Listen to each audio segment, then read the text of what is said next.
Okay, welcome everybody, and thanks for jumping in on this.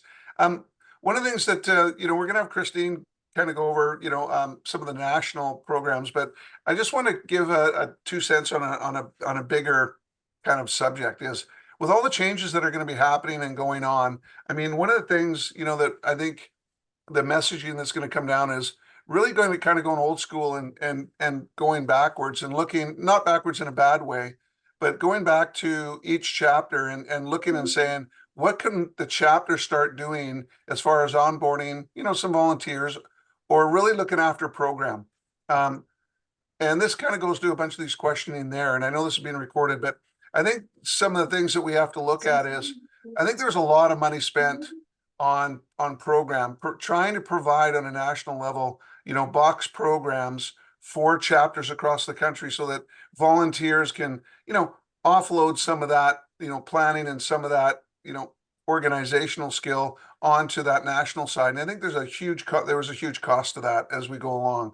So, that old elephant in the room type of thing is I think from a program side, I know that, this next year is going to be really reaching out to a lot of chapters on how can we at a chapter level really take back that ownership of program and, really make it more central to that individual's chapter's needs, and doing that. And I think it can be done in a very cost effective way, and it'll also be, meaningful. So I know we don't have a lot of time, but after Christine, goes through what we, want to have available, I really want to entertain having some open discussion on that and getting some thoughts and feedback and everything else. So in saying that, Christine, I'll pass it over to you, and you can throw down the hammer. Hi, everyone. Most of you I know, but just in case you don't, my name's Christina Rezzi. I'm Director of Continuing Education at Abacus. And thank you so much for that. I did want to say that actually we develop top-notch stellar education programs at Abacus, and that takes money. We have, our designation programs alone, the last 2 years, we've developed a brand new designation program, the PFA, that takes a ton of money. We've developed a lot of programs, not only online programs for CE, but also that chapters can run. So it's in like plug and play, ready to go for you. You just need a facilitator to run it. But the guide, the video, the accreditation, everything is all done for you. And that takes a lot of money. So it's but I want to assure everyone that we're very much focused on strong revenue going forward, and so I do picture a very strong advocates going forward. You know what, this is like, and people ask that all the time, like, and why do your programs maybe cost more? I can get CE for free, I can do this, I can do that. These are programs that they're not developed by an investment company, they're not developed by an insurance company, they are top-notch programs that are unbiased, that are great programs. So I really encourage you to go on Chapter Central, go to programs, and check out all the great options that we have ready to go for you. I just want to point out really quickly that the practice development series, or as some people know it, under 5 after 5, fantastic. Speak about a fantastic program. If you have newly licensed advisors, or advisors in their first few years of business, this program is amazing for developing a strong, successful business. So it runs on a 2-year licensing program, which just actually renewed January 1st this year. So you can purchase a 2-year license to use the program. It's 9 modules with close to 40 activities. So advisors actually complete activities to build their business, to develop their business. So if you're not signed up for that, I really, really encourage you to sign up for the Practice Development Series. Fantastic program. Also, of course, we have updates coming again this year. Update 2024 is looking to be a fantastic program as always. It is, the whole program is accredited for 14 CE credits. And there's the seminar portion, which chapters can run. also plug and play. Like we give you everything that you need. We give you 4 videos, case studies, the participant guide, facilitator guide, and you just run it, and it's easy to run, but fantastic content. So I think you'll be really excited about we just did the videos in January, and really, really great videos and great case studies are coming in now, and we're putting everything together, and that will launch in April. Probably April 18th is the estimated launch date. So stay tuned for that. But go into Chapter Central, click on programs, and see all the other stuff. Ethics and social media, risk management series. You run one of those and you do at least 3 of the videos, you get a discount off your E&O with us. All kinds of great programs. So go in and check them out. Christine, just to jump in there for everybody is, it's not just about the program, it's to use the program as an opportunity to, to get people together.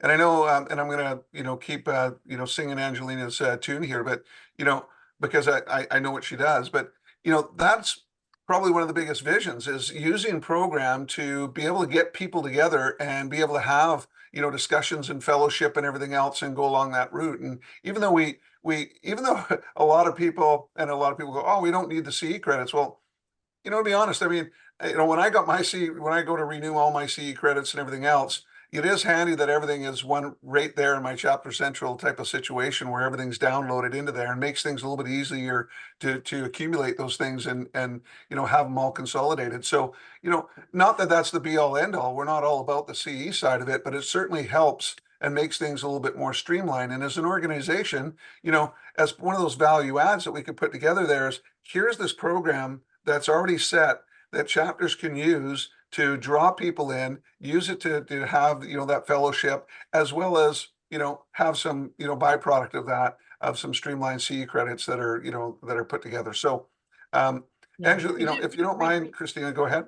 Yeah, I was just gonna say we design the programs to be like Update is a perfect example, and it works either virtually or in person so well for that networking part of it, because yes, you sit and watch the videos for 30 minutes or whatever, but then you have at least an hour of working through case studies together with your colleagues, and you learn from each other, and you network with each other, you meet and you get to know each other. So it's and most of them are designed, the ones that National offers to you to run are designed with that interactivity where you're working together, networking together, working through the case studies and stuff together. So agreed, it's not just the CE, but it's also the networking and all that kind of stuff too. Philip, you have a question? Yeah, I do. It's in line with the whole CE thing, and up until this past year, I've tracked all my CE on the Advocates website. The tracker is an amazing tool and has done it effectively for me. And anybody who asks, I mean, you have several regulating bodies that all have their own requirements for CE. You have your life license, you have your designations and stuff, etc. Your FP Canada requirements. In addition to that, this year, the MFDA has come through with their own bullying tactics of demanding CE on their platform. Two ethics, yeah. Great. So,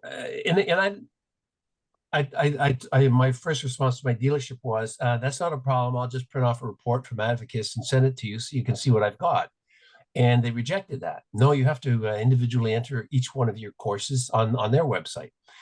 Then I find out that the majority of my Advocates courses that I had CE credits for were not accredited according to the MFDA and were rejected. So by the end of the year, I ended up with 53 CE credits in 1 year just to satisfy the MFDA.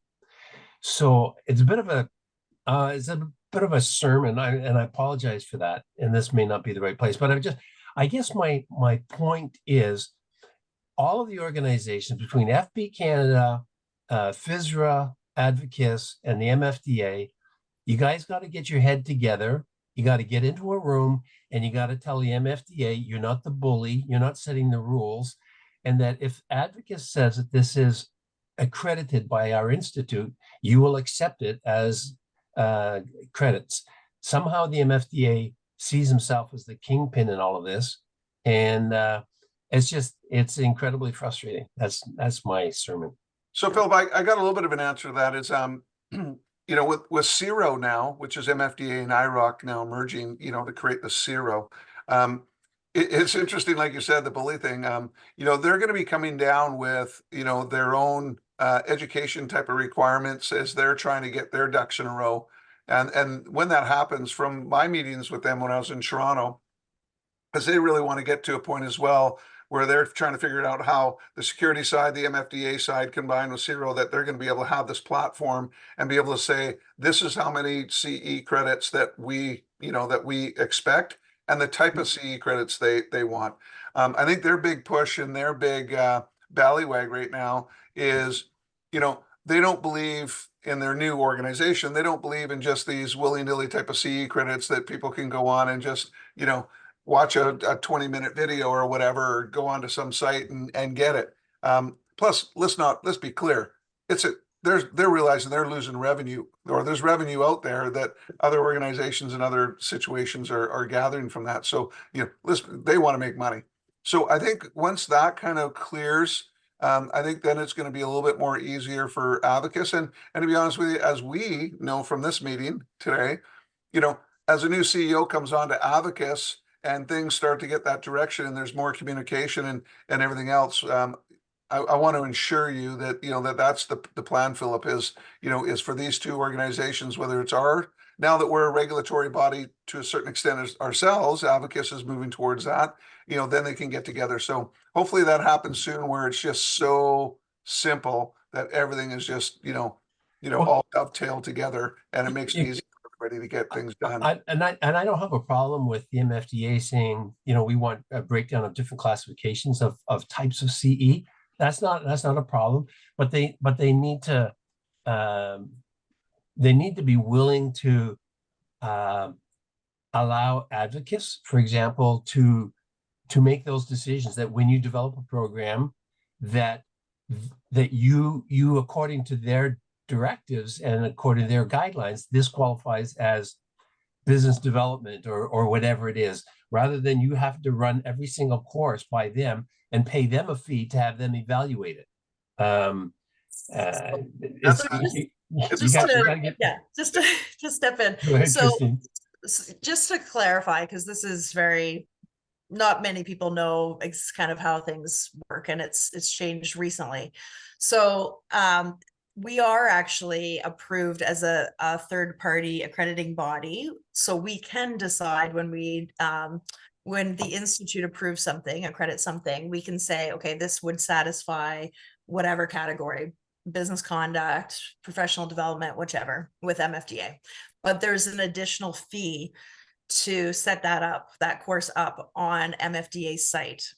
And so that is why not all of our courses are accredited with MFDA, because we have a lot of programs and it would cost a ton of money to get them all accredited. So and our guidelines over the past couple of years have been that, unfortunately, for free CE or very inexpensive CE, we unfortunately can't afford to accredit it.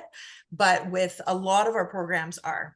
So any of the programs, and in fact, a lot of the chapter programs are, which is great. So like working with senior clients is, for example, the risk management series are, there's quite a few that are. Ethics and social media, that's another one, and update always is as well. But there's some that unfortunately we can't afford to do all of them because it's just cost prohibitive. But I put a link in we have an education catalog, which on our website, and I put a link to it, and at the very back there's a chart, and it has all of the accrediting bodies across Canada and also including MFDA and other bodies. And it has all of our courses listed and which bodies it's accredited with and for how many credits and what type of credits. And so take a look at that. I find it's incredibly helpful. So if you're looking for, you know, MFDA credits specifically, go to that column and it'll give you whether it's PD, professional development, or BC business conduct, and you'll be able to see quickly at a glance. And then each course as well, there's a link for each course as well directly to that page on Is our. that in Chapter Central for everybody? No, it's on the website under education, Okay. the power of professional development, and then Andrew, you'll you see have a question? education catalog. Yeah. Quick question. What kind of expense are you talking about for the accreditation? How much, just as an example, for one, I guess one course, Sure. 1 hour. Yeah. So for every program to set up on the MFDA site, it's $150. Okay. And so, but the problem with that, right? So some programs, for example, it's not one cost, like Update, for example, it's actually 150 times 5 because there's 4 modules that for the online learning seminar, right? So it's the way that it is, it's not kind of per program, it's kind of for each individual one. So Okay. we have a lot of programs, and then plus it's not just MFDA.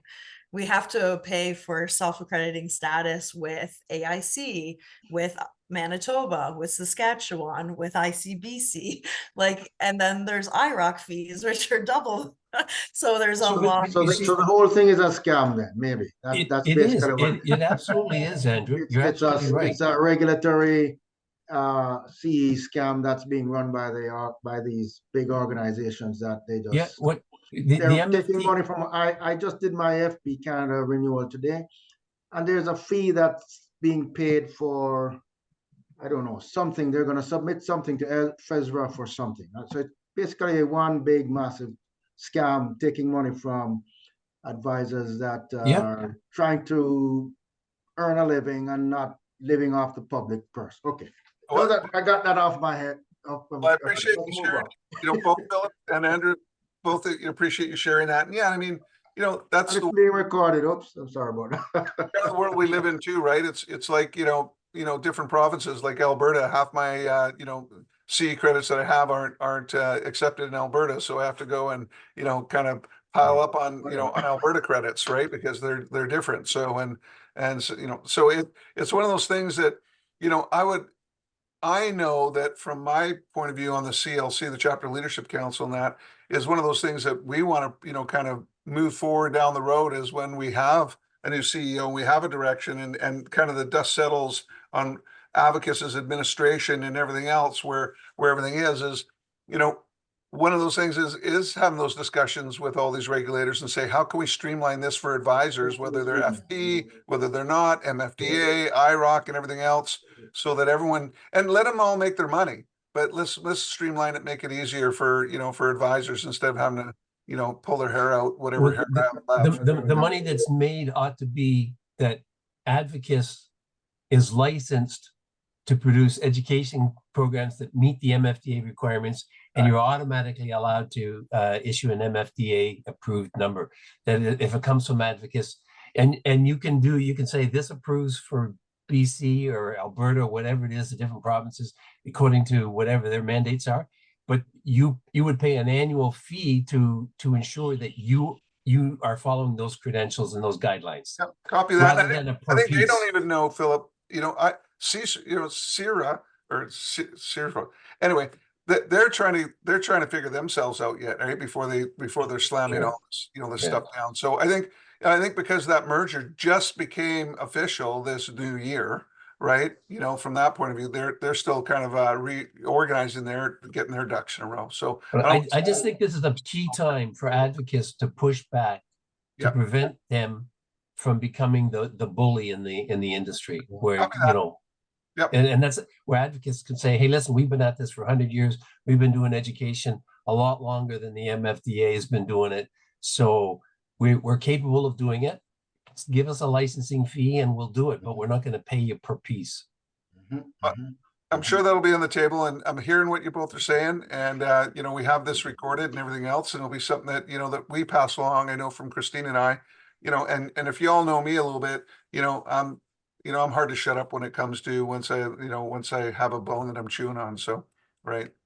We did have Thanks, a, Vince. just to let you know, we did have a conversation actually with Ciro and on that, and I also brought it up at symposium as well with Ciro to say, going forward, simplification and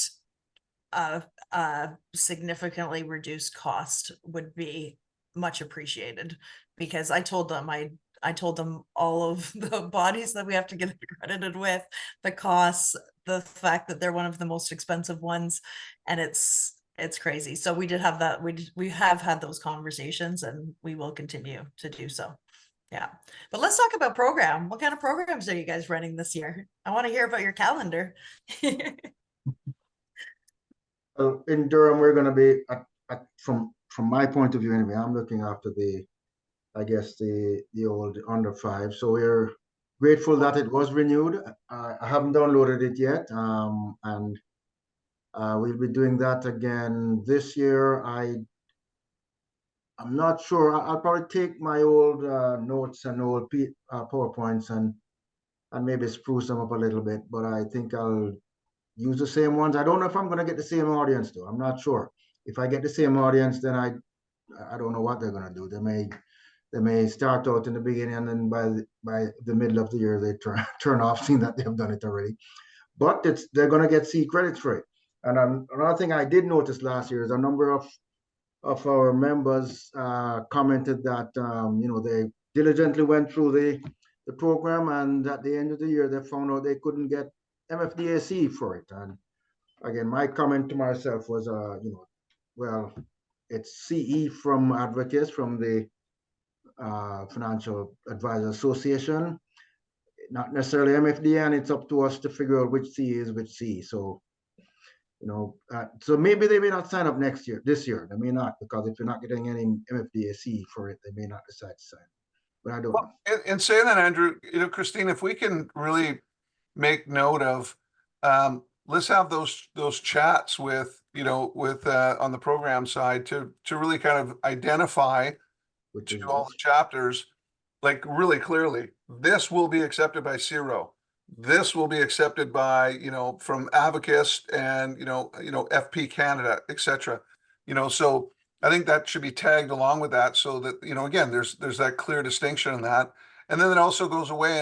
And again, like I said in my opening comments, everybody, is I think one of the things that we need to start working towards again, and I'm going to talk to when we have our national program, call coming up at some point here, is to really encourage everyone that chapter by chapter, we need to pull up our volunteer socks to kind of generate a program, on a local level, not just using the national stuff, but on the local level, to be able to provide some of that value to our members locally, and independently.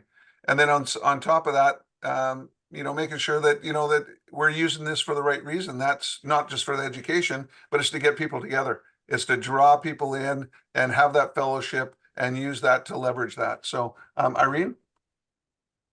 I think that as far as our program in Durham goes, outside of the under 5 that Andrew does such a great job with, is that we focus on our sponsors a lot more, not on the product side, but on the concept side, because part of our sponsorship package is that they get a speaking engagement, so they can either bring in a PM or an economist or, a new concept or whatever. And we don't pay for those speakers. And a lot of those presentations are already accredited. So there comes at no cost.